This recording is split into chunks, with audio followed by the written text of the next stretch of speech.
घमंड। देखा भैया,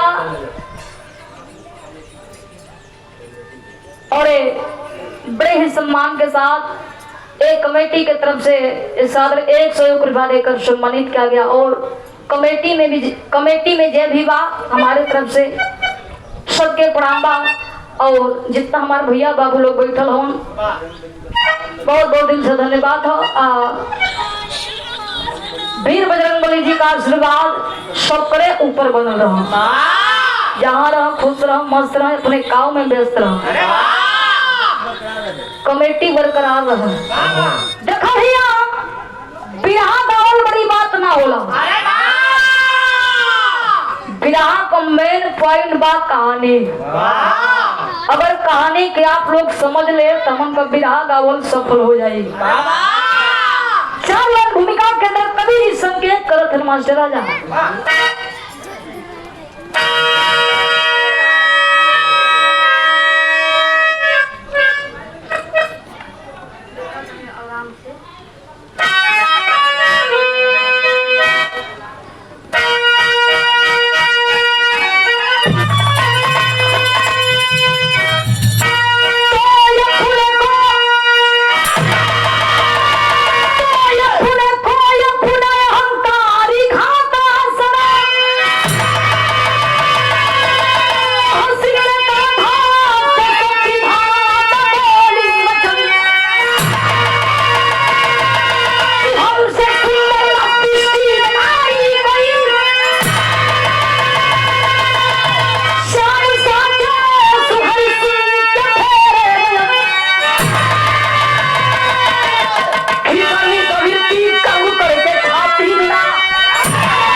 सम्मानित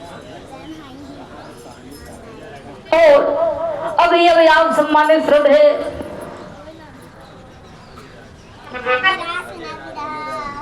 अजय राज जी का अभी अभी आगमन हुआ है। अरे वाह, बहुत बहुत दिल से धन्यवाद। हम चाहती हुई आपके एक बार जोरदार ताली बजा कर हुआ सभी सम्मान स्वागत करिए।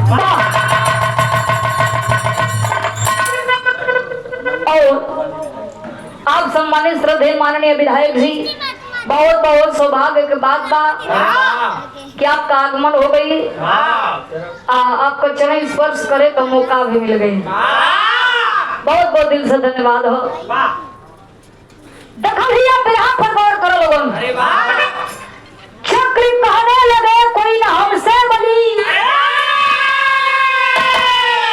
कभी महेंद्र कलम हरि की गहती चरण। देखा भैया, घमंड जेकर रहल हो उ चकनाचूर हो जाला। जेकर घमंड भैया रहल हो ना रही और ना कबो रहल हो, जहाँ मैं तहाँ मैं नाही। लेकिन का करबो भैया, एक ठेमरे पलटिया में हुआ काका इहो घमंड कैले रहल, खत्म हो गई।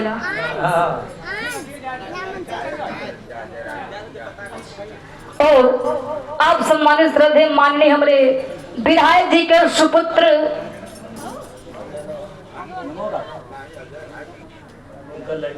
विधायक जी के आप सुपुत्र अजय राज जी का आगमन हुआ है। और हमारे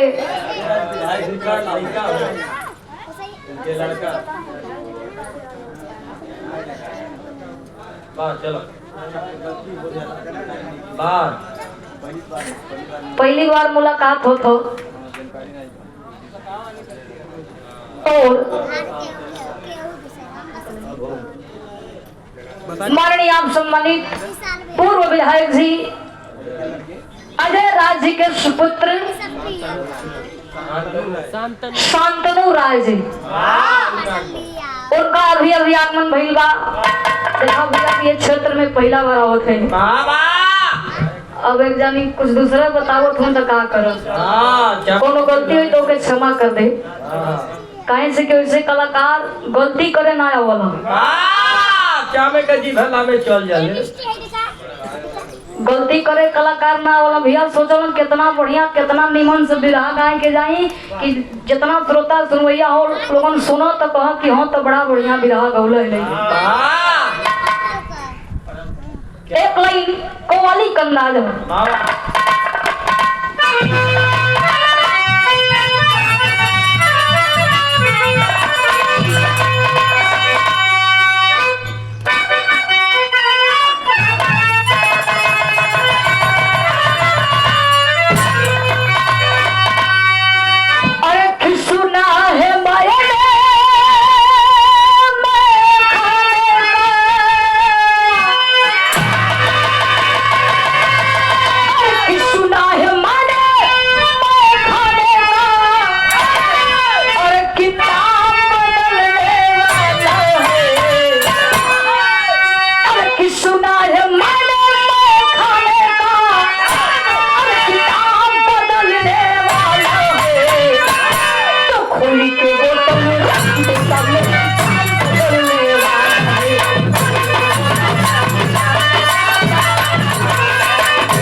एक दिन टूटने वाला है।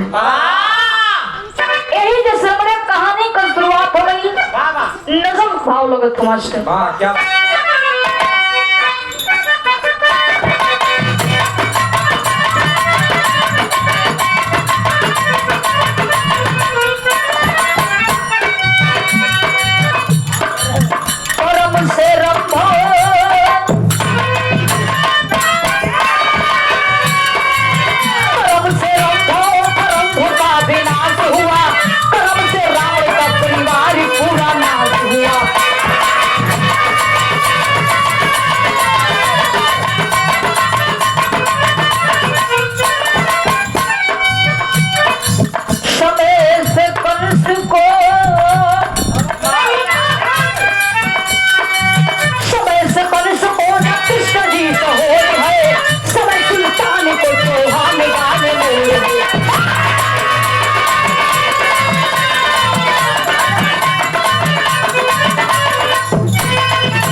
द्वारकाधीश भगवान श्री कृष्ण कन्हैया जी के दूठे मेहरारू रहली। दूठे हो दूगो जैसे महेंद्र का दूगो कहो दूगो ही हो हम जानत हैं। कहाँ कब एगो मिर्जापुर और एक थे गाजीपुर। तो देखा बच्चों के है कक्का आजकल बड़ा जल्दी लोग डबा में भरा जाता हो। आई माला हो माला इधर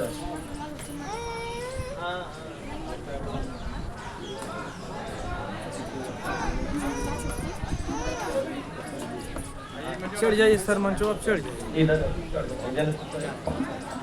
चल चल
वाह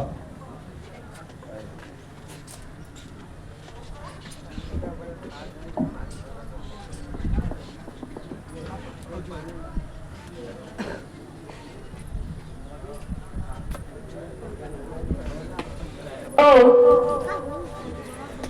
बड़े ही सम्मान के साथ बाबा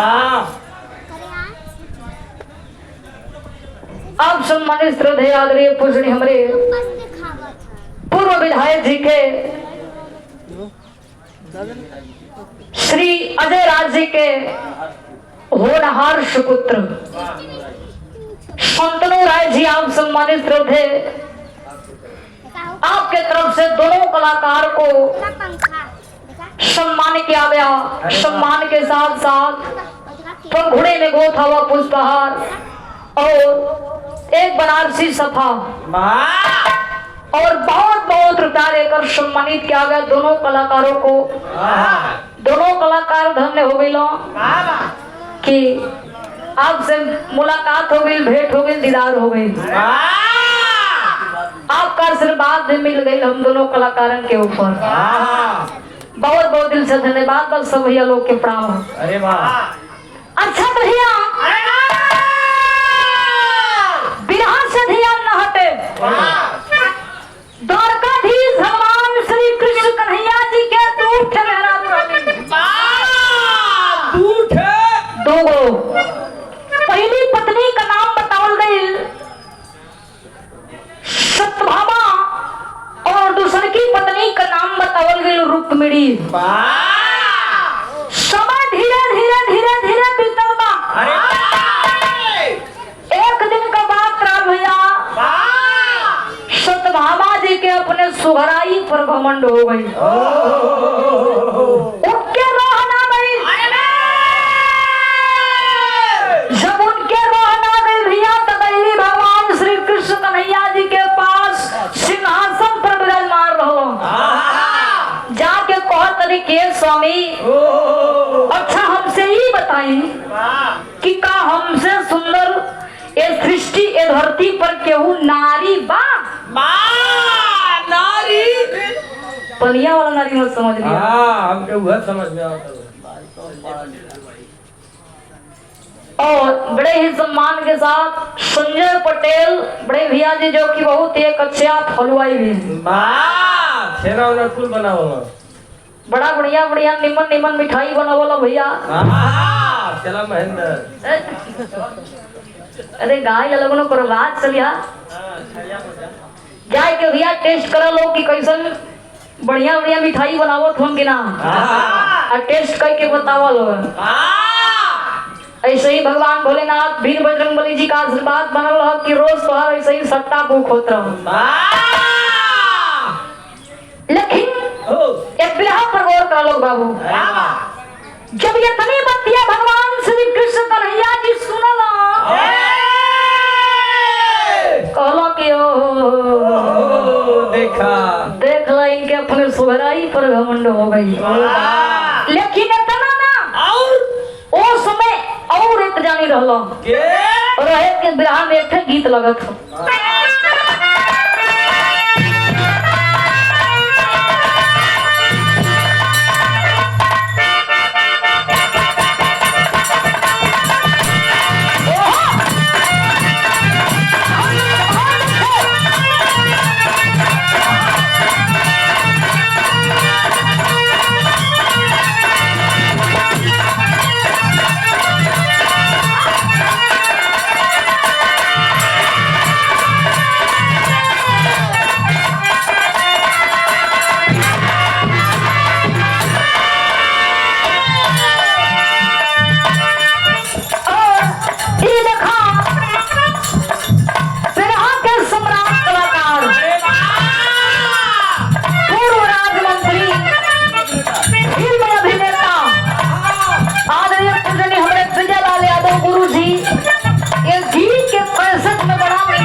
बाटा बाटा गोरी बटले हजारी पैबू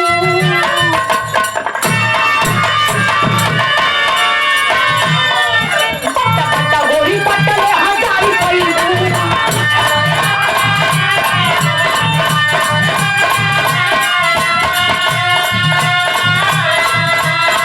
बाटा गोरी बटले हजारी पैबू हजारी पैबू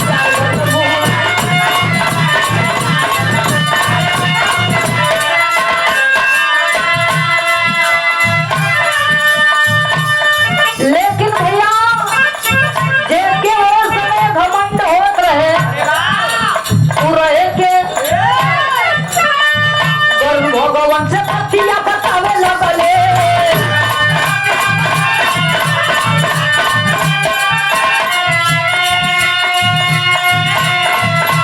वरुण भगवान से पतिया बतावे लगले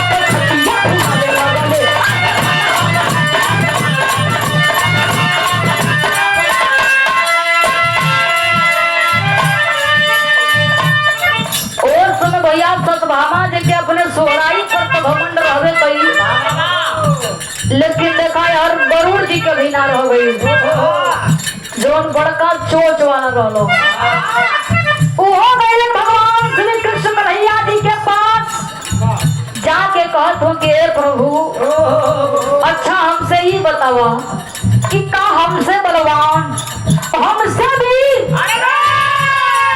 हमसे योद्धा काय धरती पर के हुआ हमरा से तेज चलवैया भगवान श्री कृष्ण कन्हैया जी जब गरुड़ जी का बतिया सुनलो मने मने मुस्कियात हो कहत हो कि देखला एक जानी के तो घमंड रहबे कैले कि नहू के अपने चलाई पर घमंड हो गई लेकिन एक जानी और हवा पूरा एक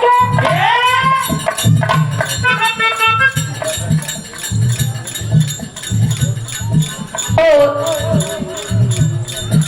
बड़े ही सम्मान के साथ श्री अजय राय जी पूर्व विधायक उनके सुपुत्र आप सम्मानित रहे शतनु राय जी के तरफ से कमेटी को 2500 रुपया लेकर 2500 रुपया प्रदान हुआ है तो कमेटी को पूरे कमेटी के सदस्य को बहुत बहुत विधायक जी के चरणों प्रणाम हो सब भैया लोग के प्रणाम बा पूरा एक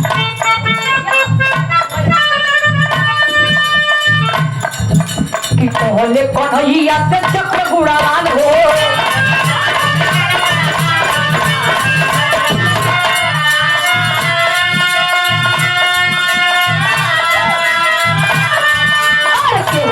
हमारा से सबसे बलवान हो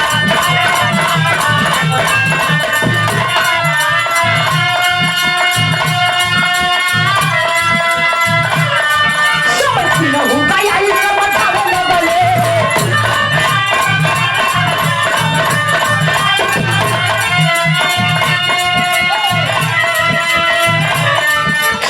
कि न हो गया ये समझ आवे लगल छतिया फूले लगल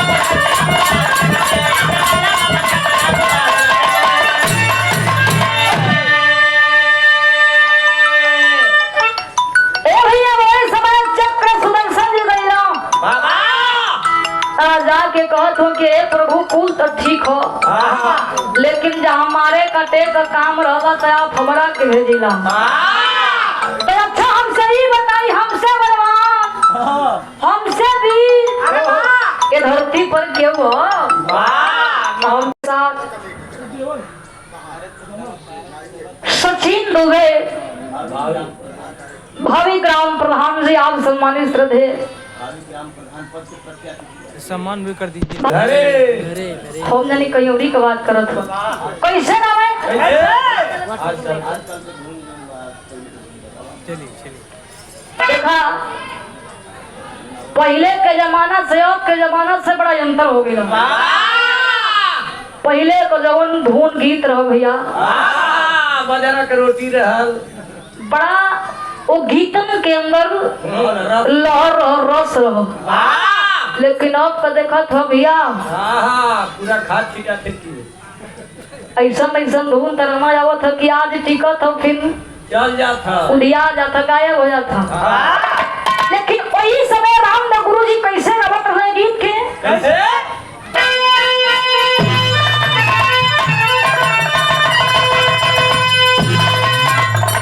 अरे की कवने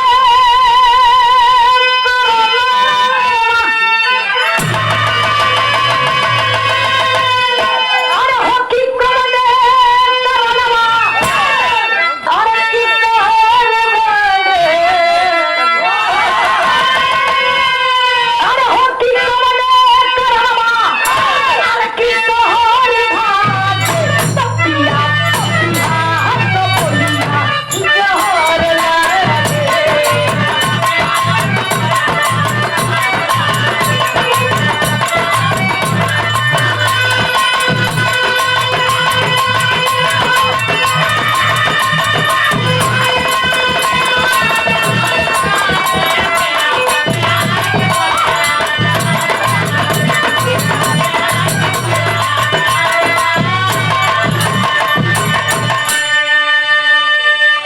और ये फिल्म से पुरस्कार आप सम्मानित श्रद्धे चंद्रजीत बनारसी हमारे बड़े भैया जी की तरफ से ये तीसरा चौथा बार पुरस्कार है बाबा बिहार के बहुत ही यही के द्वारा बा सुंदर कलाकार हमारे चंद्रजीत वाराणसी आप सम्मानित श्रद्धे हमारे बड़े भैया जी की तरफ से एक पंखुड़े में वो था वो पुष्पहार और एक साथ 501 रुपया लेकर सम्मानित किया गया वैसे विराह के साथ सब भैया इसका चैनलो चलेला चलो चलो था यानी दोनों तरफ से कमाई होता बहुत बहुत प्रणाम ले ला पैसा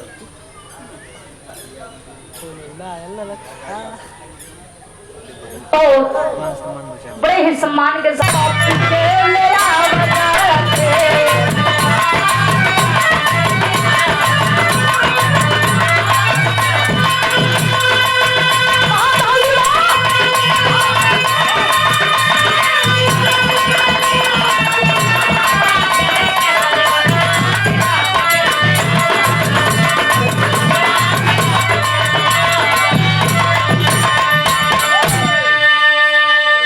भगवान श्री कृष्ण कन्हैया जी कहला कि अच्छा देखे तू काम करा केदली वन में चल जा अब वही जो कपी नाम कहे थे बानर हुई जाए क्यों करा से कह दिया कि भगवान श्री कृष्ण कन्हैया जी तो के बुलावत हुन ए बाबू गरुड़ जी चलत हुन वही केदली वन में जब पहुंचल तो वो समय भइल का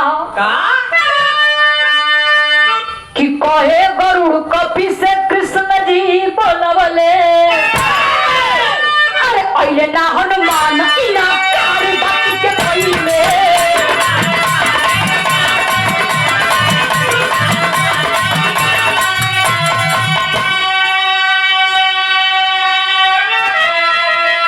अरे कि राम देवता अंगत होके कि राम देवता अंगत होके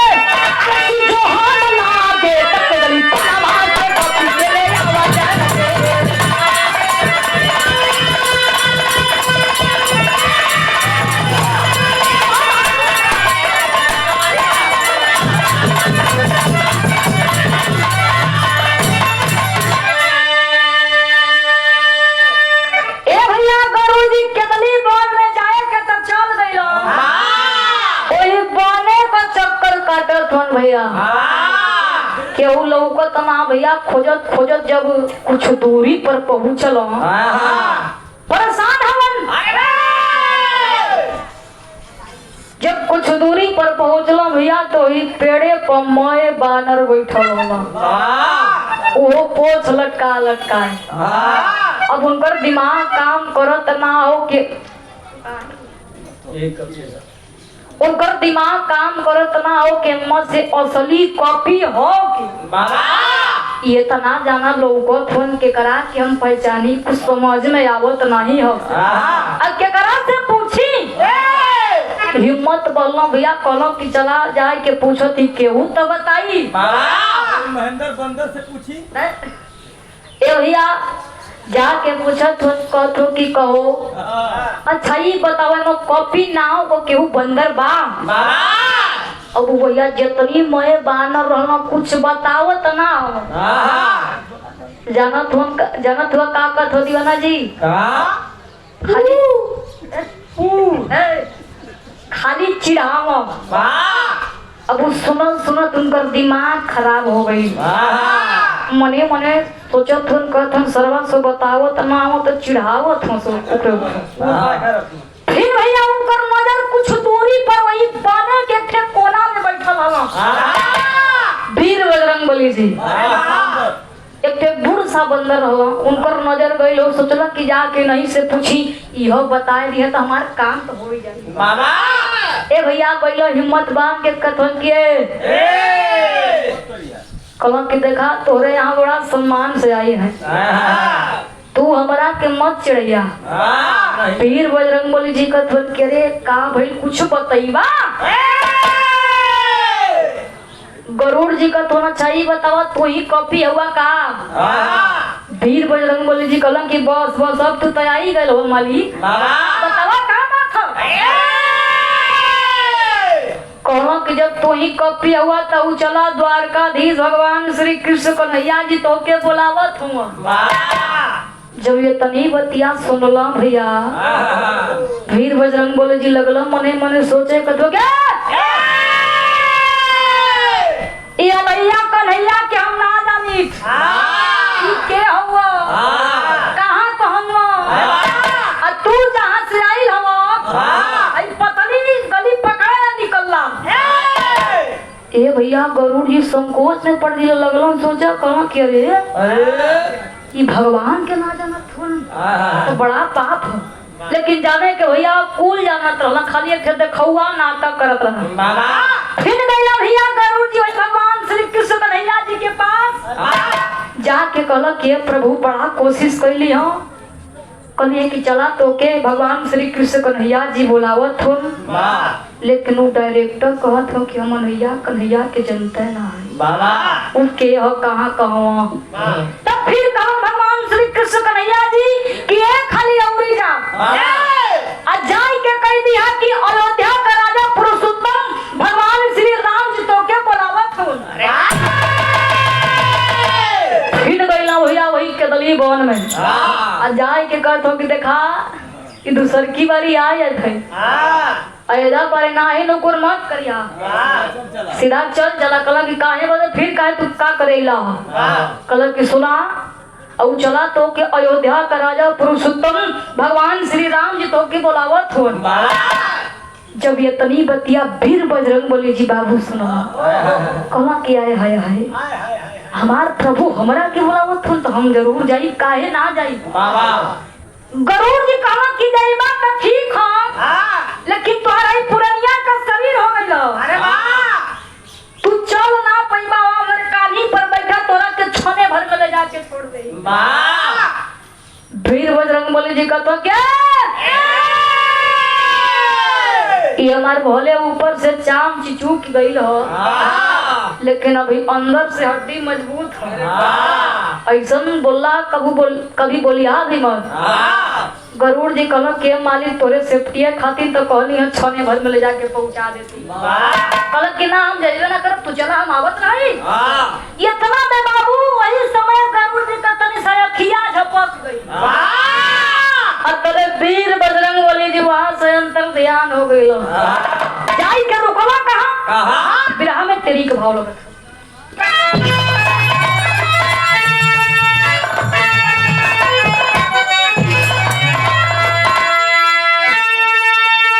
अरे की कपिराई जा दुआरी पर खड़े, अरे भैया कपिराई जा दुआरी पर खड़े, तो मिले है रामचंद्र जी से में सीता माई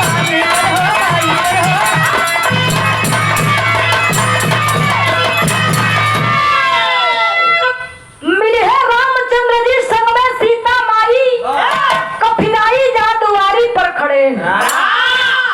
वीर बजरंगबली जी भैया वही भगवान श्री कृष्ण कन्हैया जी के मेन गेट के सामने आके खड़ा हो गए।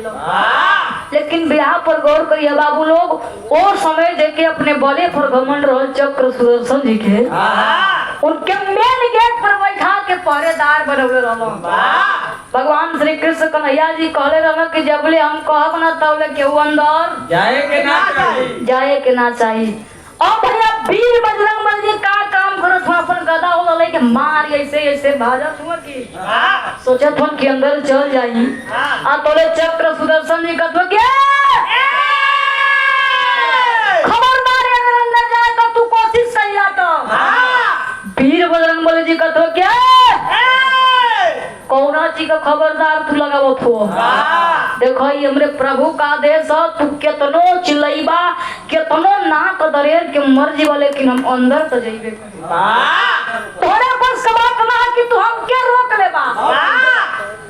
कहलक के सुना मान जा, कहलक कि ना हम मनबे ना करब। वीर बजरंगबली जी कहलक कि ना मनबा ताई देखा तू हमर गदा मारत एक का मिनट में ही जा आधा हो जाबा। चक्र सुदर्शन जी कहतो केतनो तू आधा गादा करो लेकिन अंदर तो तोरा के नहीं जाए दे। ए भैया मानत ना हम तो वही समय वीर बजरंगबली जी पहला खा लड़ाई करे लगलन। पैसा लेला और बड़े ही सम्मान के साथ पूर्णवासी पटेल जी की तरफ से इस भाव को सुनते हुए सादरी 51 रुपया देकर सम्मानित किया गया। बहुत बहुत प्रणाम बा। दोनों जाने में लड़ाई होखे लगल। जब चक्र सुदर्शन जी ना मनला तब वीर बजरंगबली जी का काम कैला कि अपने मुंह में दबा के भैया संगवा ले गइलो भगवान श्री कृष्ण कन्हैया जी के पास। वही समय बाबू जब वो महल में प्रवेश कैलन तो उस समय वीर बजरंगबली जी के भगवान श्री राम जी नजर आवत रहला। अब बगल में सत्यभामा जी बैठल रहली, उनके भगवान श्री कृष्ण जी नजर आवत रहला।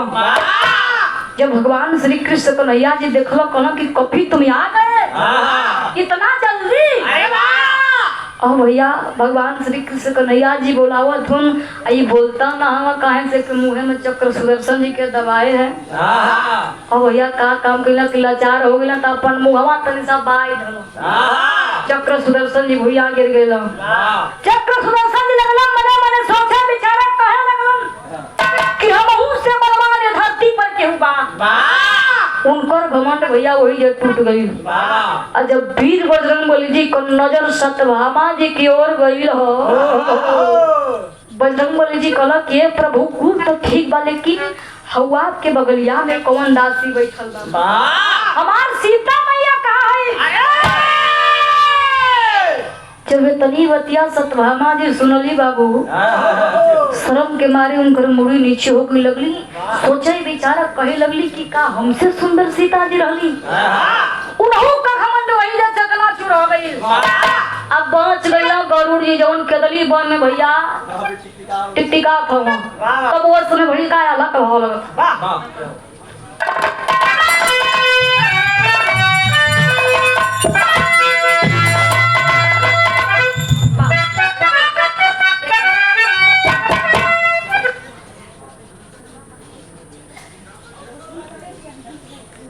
और हमारे चंदन भैया का सुपुत्री रोशनी पटेल बच्चे की तरफ से 50 रुपया वीर बजरंगबली जी का आशीर्वाद बच्ची के ऊपर बनल रह कि बच्ची जहाँ भी रह अपने जीवन में खुश रह मस्त रह पढ़ लिख के अपने माई बाबू अपने दर्द याद का नाम रोशन करो, अपने खून खानदान का नाम रोशन करो। ये निवेदन बा। अब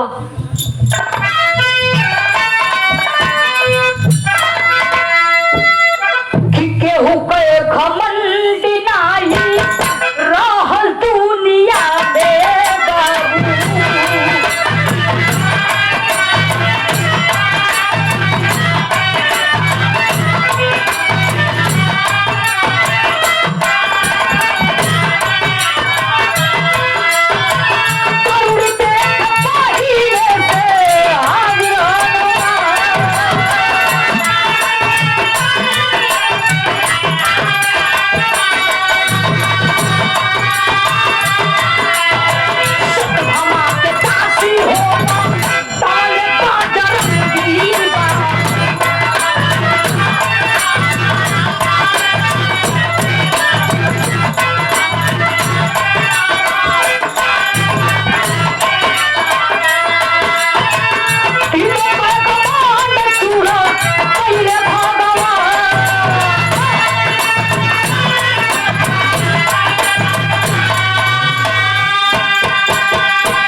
घमंड भैया टूट गए।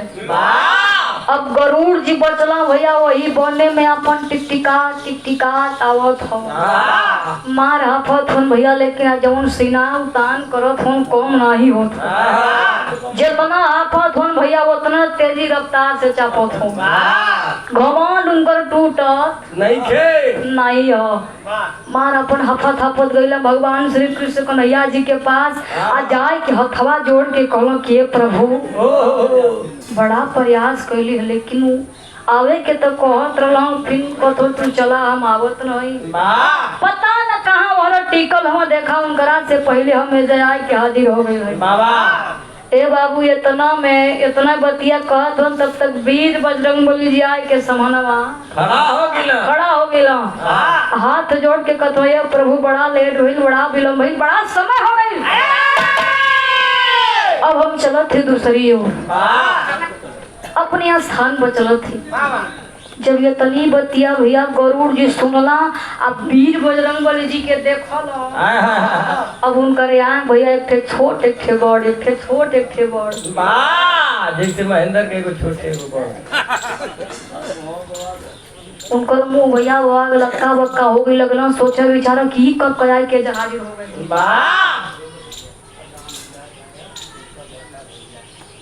और बड़े ही सम्मान के साथ राम दुलाल गायक उनके बड़े भैया जी रामदेव, आप सम्मानित श्रद्धेय रामदेव पटेल गुरु जी के तरफ से सादर 101 रुपया देकर सम्मानित का बहुत बहुत प्रणाम हो।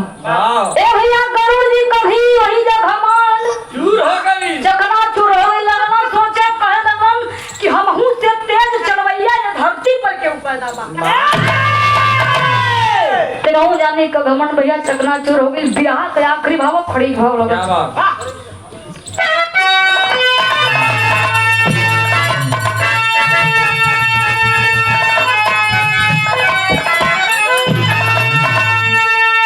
कुछ बचल तो बढ़ाई लायका थे।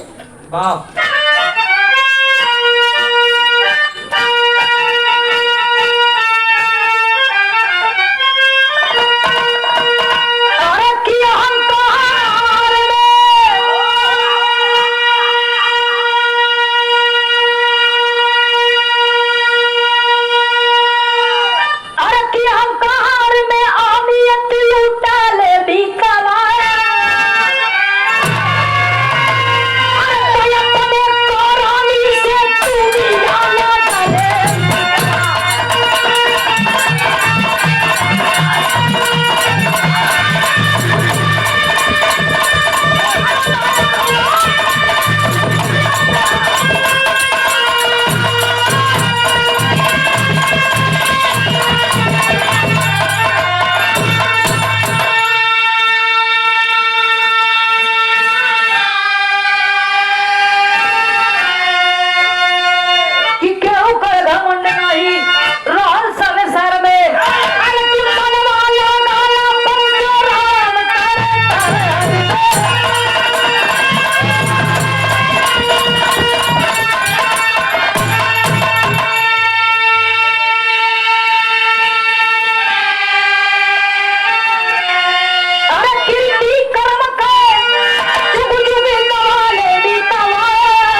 भेज दिया भाव लोग के पार्सल।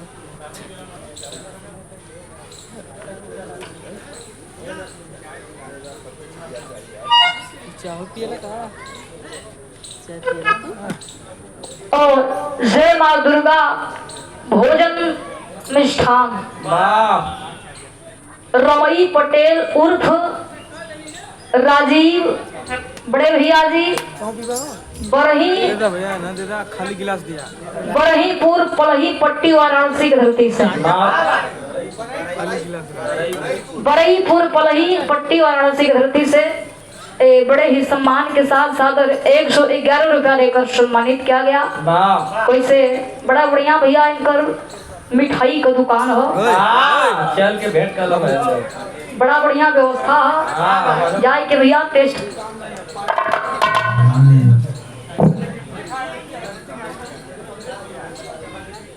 और बोला कर सामान का मीडिया पर भारी आपकी तरफ से बहुत बहुत रुपया देकर सम्मानित किया गया, दिल से धन्यवाद। वाह लोगों के बीच खड़िया फिर से बोलिया है। और अभी अभी हम लोगों के बीच आप सम्मानित मीडिया प्रभारी कमलेश वर्मा चाचा जी का आगमन भइल बा। वाह और सम्मानित श्रद्धेय हमारे बबलू सरदार बड़े भैया, जबकि बड़े भैया का ये धरती पर आगमन भइल बा, बड़ा सौभाग्य के बात हो अरे वाह कि वह सब लास्ट बिहार रहल हो। मौके पर आप लोग आ गई ये कार्यक्रम के सफल बना दिली, बहुत बहुत दिल से धन्यवाद, बहुत बहुत प्रणाम हो। हम चाहत बने कि आप मंच पर आई, हम आपका सम्मान के चाहत बने। वाह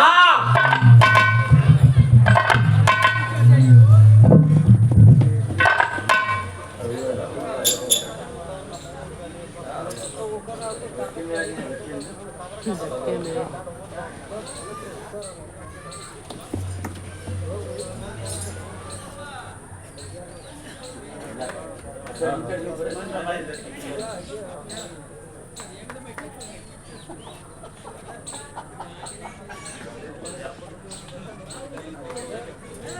और बड़े ही सम्मान के साथ आप सम्मानित श्रद्धेय, जहाँ तक भी रहा भैया वहाँ तक नाम हो।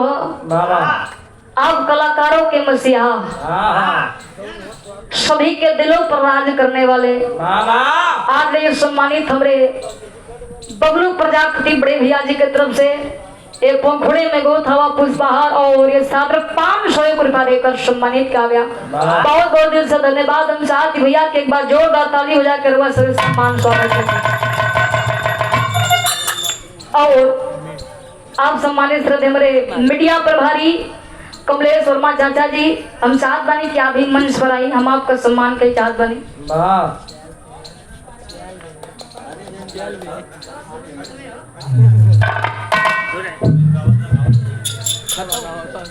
क्या बात ए भैया सप्तभामा गरुड़ और चक्र सुदर्शन जी का घमंड चकना चूर चूर हो गई भैया। यही से कबो कोनो चीज पर अपने जिंदगी में कबो घमंड ना करे के चाहिए, ना करे के चाहिए। 4 दिन का जिंदगी है भैया, हंस खेल के बिता लो, एक ना एक दिन आई शरीर माटी में मिलिए जाई। कौना चीज का घमंड भैया, गाड़ी घोड़ा महल अटारी पैसा रुपया धन दौलत कौना चीज का घमंड बा। एक दिन भैया आँख मुनाई सब कुछ दरिया रह जाई, हाथ पसार के चल जीवा। लेकिन का करवा भैया, हमरे काका मनता ना हो घमंड करे भाई बबलू भैया, यो घमंड कैले रहना अपने बारे पर।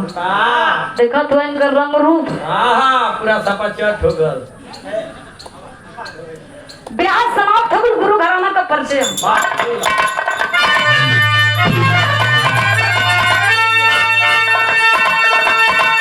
और कि जय जयकार हमको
ना रे ना रे ना ना